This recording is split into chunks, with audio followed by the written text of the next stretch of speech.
first and foremost, thank you all for coming, and we're really appreciative of everybody's time. And turn it up. I don't know how to do that, so I may have to. Yeah. There you go. Much better, much better. All right. I'm not really good at the speaking bit, but I came here today with sort of what I would call a shitty first draft of what I might say.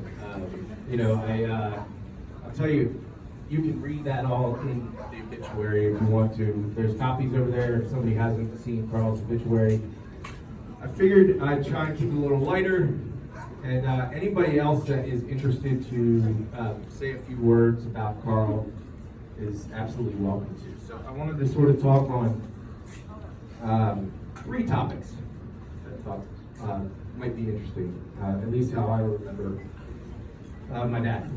So, number 1 was sailing.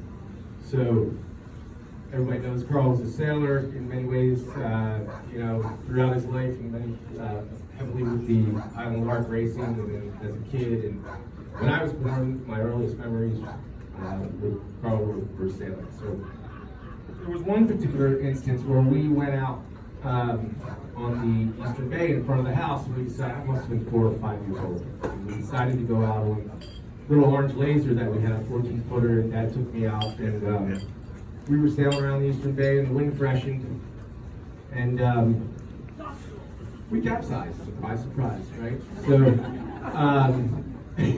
that's the punchline. No, so then we actually turtled the boat, and it was completely upside down, and as a 4 or 5-year-old, so it was kind of confusing to be underneath the boat with my head in the cockpit, the air bubble in the cockpit, and upside down with the boat on top of me. My dad was nowhere to be found. And what seemed like an eternity, about 45 seconds probably passed. And all of a sudden, Dad popped up in the cockpit with me in the air bubble. So the 2 of us are in there.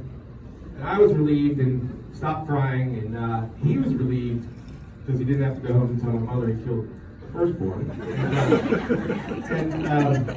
And he got a double whammy because there were still 4 Pabst Blue Ribbons floating in there with us for him. So he really made out that one. The next bit about Carl that was always a constant, I think, in his whole life is he had an obsession for firewood. And you guys been around for a long time, you know Carl was always chopping wood and scavenging wood and picking up wood and splitting wood and all the stuff, right? So when we were kids, he had an old F600 state body truck, and you could load a bunch of wood in that thing. And he would go out with like Rennie or Paul Schutz or many, probably some other folks in this room even, and go scavenging, get firewood and bring it on home and split it. And sometimes they'd go in private property and sometimes on public property, and they'd get it. And even one time I remember the sheriff calling and asking them to return it to the property owner. So,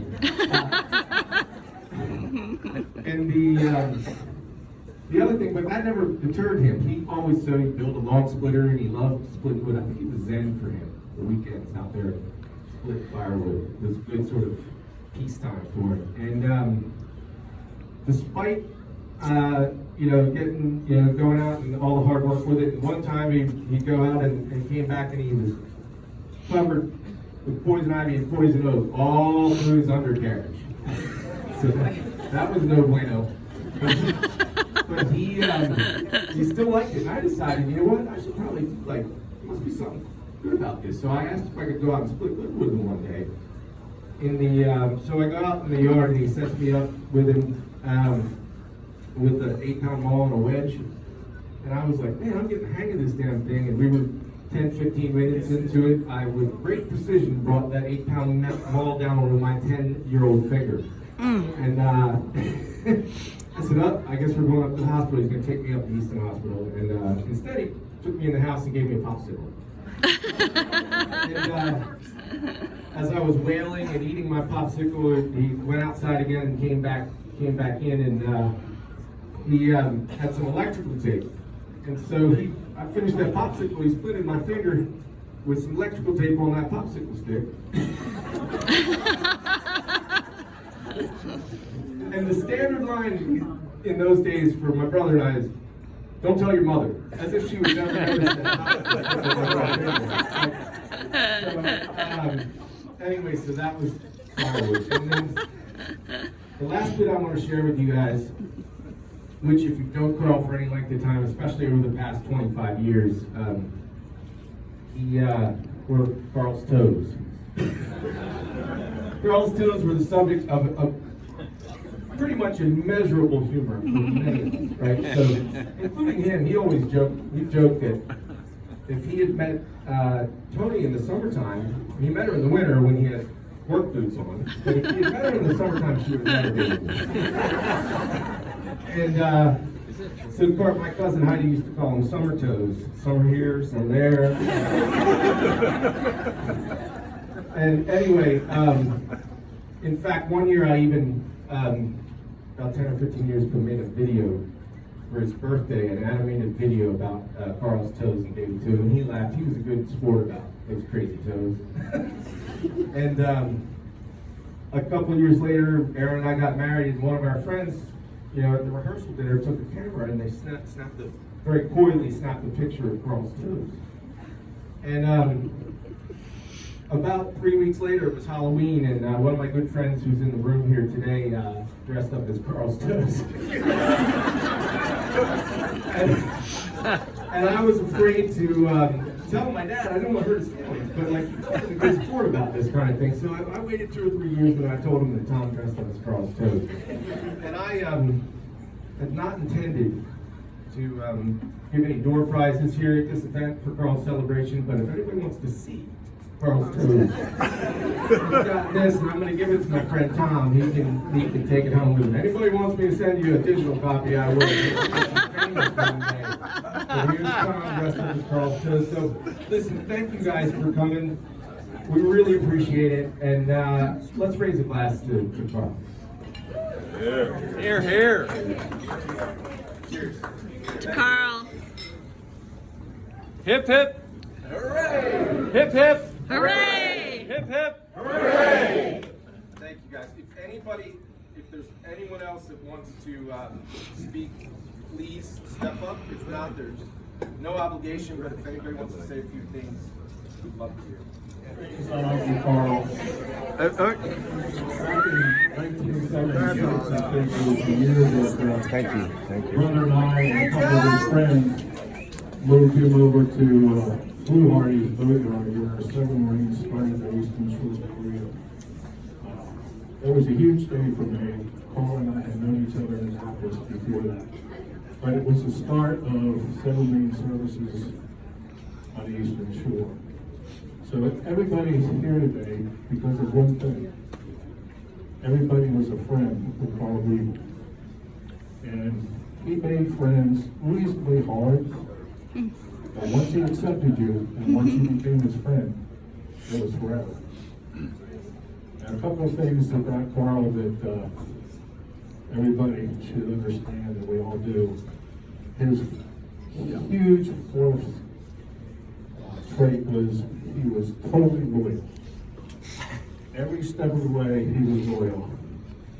He never wavered in that with any of us, whether it was good times or bad times or in between times. The other thing about Carl is he was a huge, total creature of habit. if he did it this way the first time and it worked, that's the way he did it forever. So some of my best times with Carl, and we always called each other father because we lived in the fossil pit on the north. The beginning of the year, he would always buy himself a brand new set of white sneakers, just for sale. The other thing about him is, before we left the dock, for each and every race, he would have 2 PBRs in his pocket. So when you look at his pockets, and PBRs was the scare of the time. We finally graduated to Bush Light. He knew it was a 2-year start, and he was the one that controlled it. He also went to Fairbanks Tackle the first weekend and bought a set of those old-fashioned cotton pillows. And they stayed on the boat, and nobody touched them. They were his balls, don't touch them, he left them right smack in the main step every time. So, as the years went on, and I'll tell you one story, one sailing story, of which there were tons. It was a Governor's Cup race, much like this year's. It was blowing out of the south, maybe a touch of west in it. Started down here by the harbor, and it was a beat to capsize. That day, 10 boats started. So you left capsize to port, which meant it was a jibe. Probably going like 18-ish. So Lark's moving on up there, Magic's up there, Doug Hanks is up there, Oliver Gift's up there. So when we got up there, it was a long race. It was all the way down to Y-Town, back to Rio Vista, and finish here. So we decided that it was a little too early in the day to capsize, so we chicken jive. Magic jive. So as it turned out, I think 3 went down, Blossom went down, some of the little boats went down, and off Magic and Mark went towards the harbor. And we're tacked, sailing dead downwind, and we could not lay the point, so we had to jive again. Looked at Carl, nope. Jimmy Wilson jived, he made it, we tacked, and down we go to Y-Town. Full speed ahead. Magic was a bit ahead, and but we were catching because the reaching thing was our forte. So we get down to Y-Town, we were inside of him, so we go around to Y-Town. This is all the way down to the mouth. We go around to starboard. He goes around right behind us. His Jim Haggard breaks. And we're all going, wow, we got him now. Yeah, well, we got him. So as we were beaten back up, he gets his jib down, gets it tucked away. So he's coming back after us with his 4 in his bank. He's banking. So we were started out maybe 70 yards ahead. But by the time we got to Rio Vista, Magic and Mark were back together. So we go around, we leave at the port, we need to jive one more time. And I looked at him, and he had his glasses down like this, and he went, yep. And we jived, and we made it. It was his lip looking over his glasses. Oh yeah. Didn't say a word, just, yep. That was Awesome. one of the things. He very seldom talked on the boat. We bumped each other's leg when we wanted to trim. We bumped each other's leg when we wanted to let her out. So, a great companion, a great sailor, a great friend, and loyal. And that's my memory of Father Drew. Thank you, Dad. Cheers. He was this gentle giant, and I just grew up around like these competent, quiet, usually quiet, men that rode motorcycles and knew how to fix stuff. And I really clearly remember when Webb was born. He was like the only baby I'd ever seen that was like just born. And I remember like thinking, oh my gosh, he came right out of Lee. That's amazing. And one of Carl's, like the thing I really remember about him was just how much he loved his kids. And I remember him making this beautiful cradle for Webb. So that was kind of my view of what guys and men were like. And I think that's really the way men should be. And I'm glad I grew up around guys like that. So. Thank you. You're good. In case you don't know me, I'm Michael Keene, and I'm a friend of Uncle Carl, because on the Lark, everybody was labeled an uncle, Tad and Evie's kids. Carl was a great friend and a mentor to me. So we met through log canoes, because I sailed on another boat for a couple of years. I swam on another boat for a couple of years. And then that boat was going to be put away for a couple of years to dry out. So I wanted to keep sailing, and also knew Carl and Lee from the Inn at Perry Cabin because that's where I met. It's also where I met Tony, but I worked there. And it was about the winter of probably February '86. And I asked Carl, I was like, do you think you could get me on the Lark? And he's like, sure, Uncle Mikey, I'll get you on there. So come June or July, I was on Lark, out on the outrigger. Spent 3 years on the outrigger before I moved up to the forward board. And then I had to put the sails up and down with Evie all the time. So he was in my ear. But Carl, as has already been said, loyal friend, gentleman, and he spoiled his friends. He spoiled everybody he knew. Whether it was at the boatyard when I needed boats to be hauled out, it always felt like special treatment. He was a very dear friend. I mean, let me get here. I did actually write a couple notes down here. So a mentor in many ways. One, sailing, of course, but also as a father. I saw how Evan and Webster were little kids when I joined the Lark. And I mean, I still have this vision of Evan just like literally hanging on to Carl's leg, like arms and legs around one of the legs, and Carl walking with Evan on his leg. And I knew I wanted to be, a father like that, and I had opportunity to do so. Carl was the link between the other canoes. He had friends on all the other boats. So no matter what kind of disputes, long time resentments or whatever between the canoes, because the canoes wouldn't be canoes unless there was some of that, right?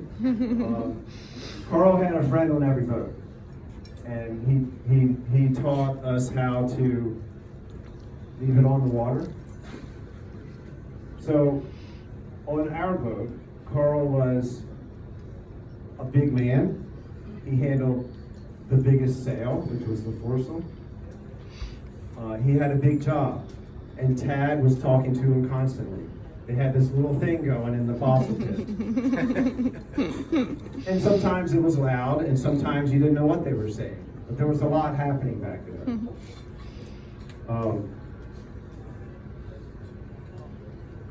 He was gentle and spoke to everyone except for maybe Andrew Parrish in a very gentle way. You don't touch Carl's foresheet, okay? That was his sheet. He kept it untangled. Never did he capsize us because that sheet was tangled up, okay?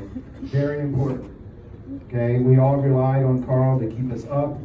It didn't always work so smoothly, but it for the most part, good success.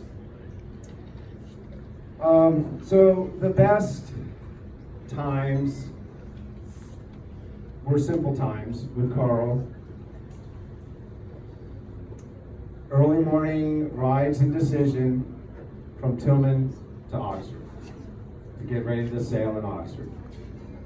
And Carl, as Tad says, creature of habit. Very precise of how he handled the gasoline, gear on the boat, where it was put, where each cushion was to be put, how each person was to be treated, and including Tony. Oh, wait, no, Tony wasn't there in the early mornings. But Carl had that boat completely set up so that Tony could walk onto the boat and be our tender for the day. And she did that for 10 years. And I'm sure she appreciates the finesse and the precision that Carl did all those years, making things happen. But I just remember sometimes I'd have one of my daughters with us, and we'd be riding to Oxford, just be the three of us on the boat. And it was just really wonderful times with Carl. It was like that all the time. Yeah, and then things got hard. I had my boat in the shed at Severn Marine, and no one had said anything to me yet, but Carl would come out of the office and he'd come out to the boat and I'd be sanding or whatever I was doing. And he'd stand there and I was just waiting for him to, you know, say what he was going to say because he came out to say something. And, Give me a minute, okay? and there was nothing. And I knew something wasn't right. And it wasn't long after that, you know, it became obvious that Carl was changing. The Carl we knew, it was just going to be a difficult road. And how he was during that time was also a testament to what Carl was to all of us. For the most part, he was gentle. He had his little gossip dog. He still had that, how are you? It was that long you. He'd kind of cock his head and he'd be smiling at you and looking at you. Maybe there was a lazy eye going on there. But it was just that, how are you? And he just looked you right in the eye. And it was hard. You know, Webster and Evan, you guys, you know, thank you for taking care of them. Tony. Oh, I'm getting to Tony, anyway.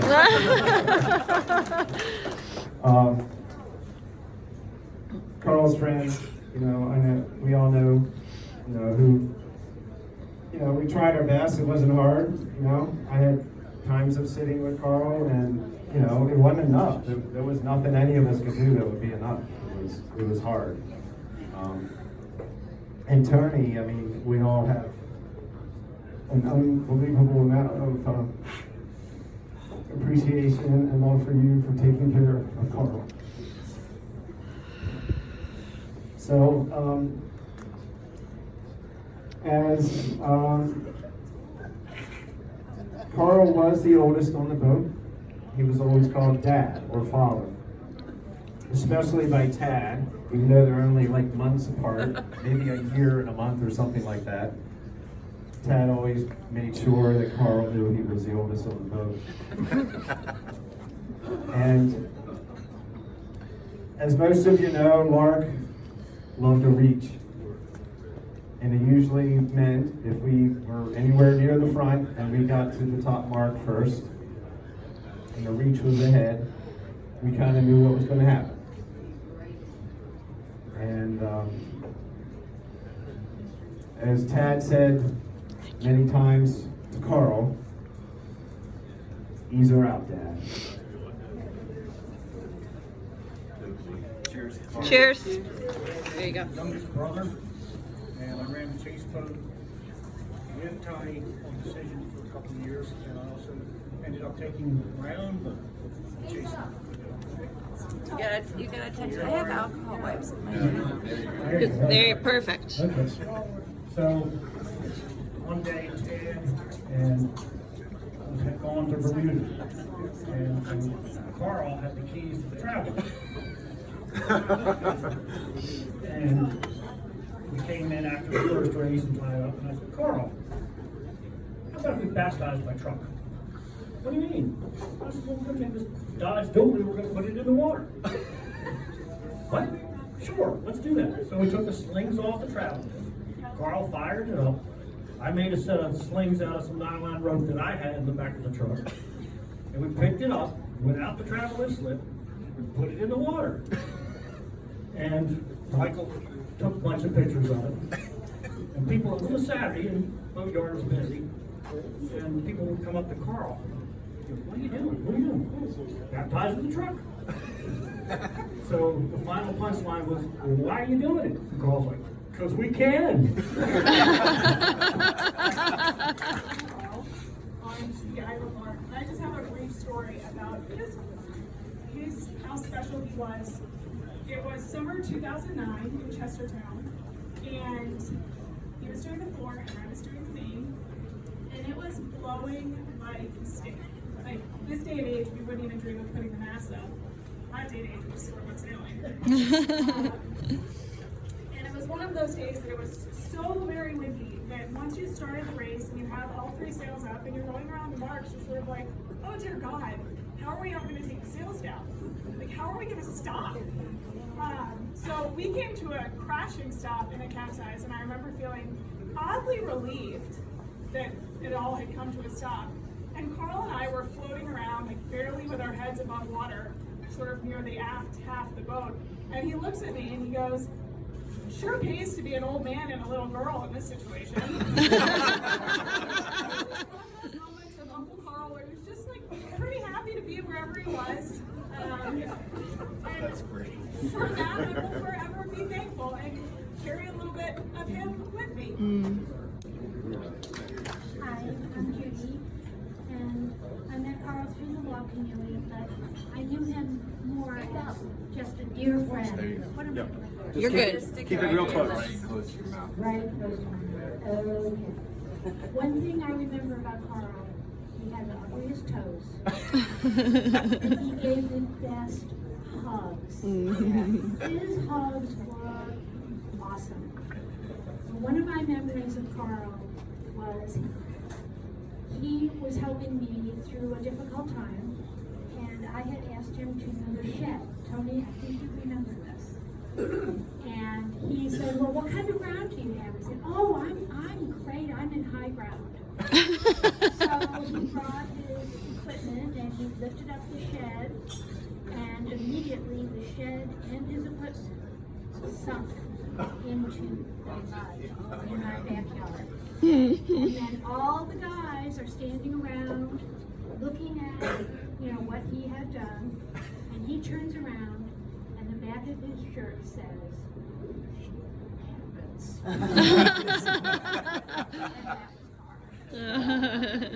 My other memory of Carl is doing the Christmas parade. So many years of doing the Christmas parade.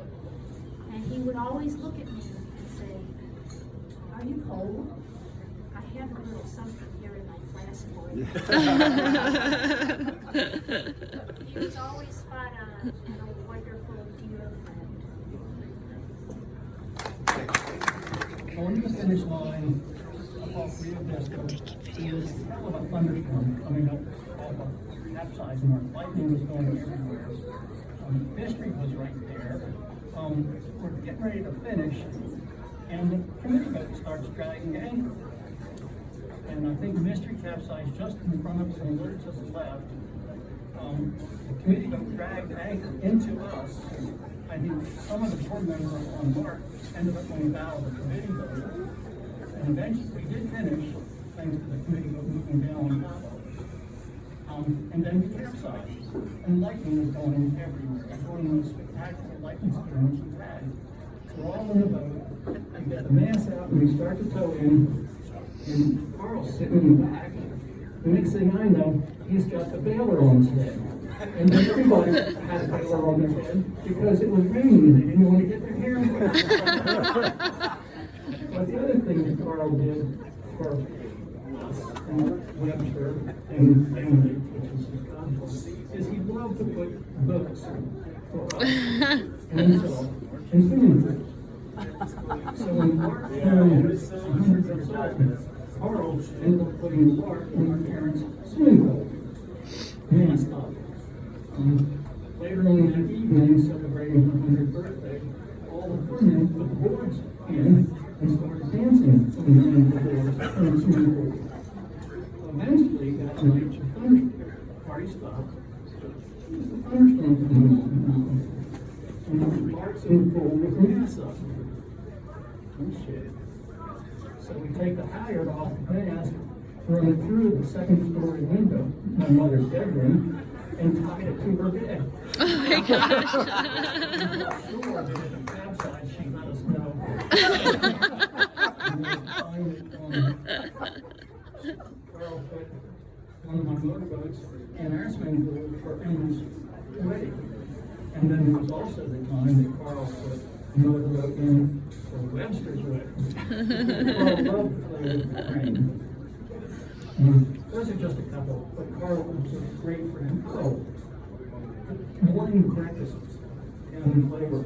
Oh, yeah. He would cook up the bacon. Tony would still be asleep. And Mark and I would be down there having breakfast with Carl. Great guy.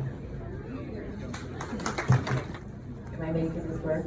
Yes. So my name is Lucia Gerke. Arredondo, but Lucia Gerke for anyone who because that is I would say my legal name, my real name. I'm here. My mother has sent me something to read, and of course it starts off with, I am Elizabeth Turner Gerke, so I am not her. I shall not read that line. So Carl Griebel was introduced into our Turner family when he was a man that was immediately loved, tall, handsome, hokey, with a humor and a love of partying and having fun. He was welcome. His strength and sturdiness were immediately noticed by my grandpa, Pop Turner, who did not suffer well with competition easily. But Carl was pressed into service for all kinds of lifting and carrying, which he took with grace and good humor, and it was all very much appreciated. He enjoyed the good times, loving family times, and of course partying a lot. The Turners were renowned for their get-togethers. Ironically, my mom says my favorite picture is of Carl and my grandmother, which, if you go over there, it's this picture. It's my favorite picture of Carl, and it's also my very favorite picture of my grandma, Jane Turner. So my grandmother was quite a flirt, and if you look at the picture, you can see her little incorrigible smile. Like a little schoolgirl, she leaned into Carl, much taller and a hunky man. And on her face, you can tell that she's saying, "Look what I have, he's all mine." And Carl looked equally happy. My mom wanted to say what wonderful sons Carl fathered, which is the truth. We are closest cousins, as close as any cousins can be. From the age of 2, Webb has had to put up with he did not like being made to play the part of the baby. So oftentimes my mom would say, you'd hear Webb come around and say, I want to be the mom this time.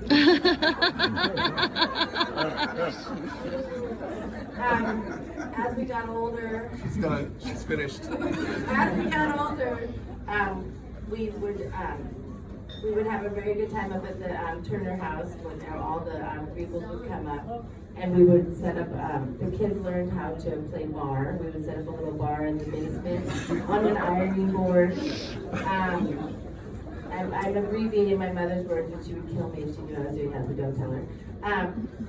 Our family spent some wonderful times together in our homes on both coasts, in Aspen. I don't know about, but the beaches of Rehoboth and Santa Cruz, and many memorable places. Carl is truly a loved man. West Coast, East Coast, all over the place.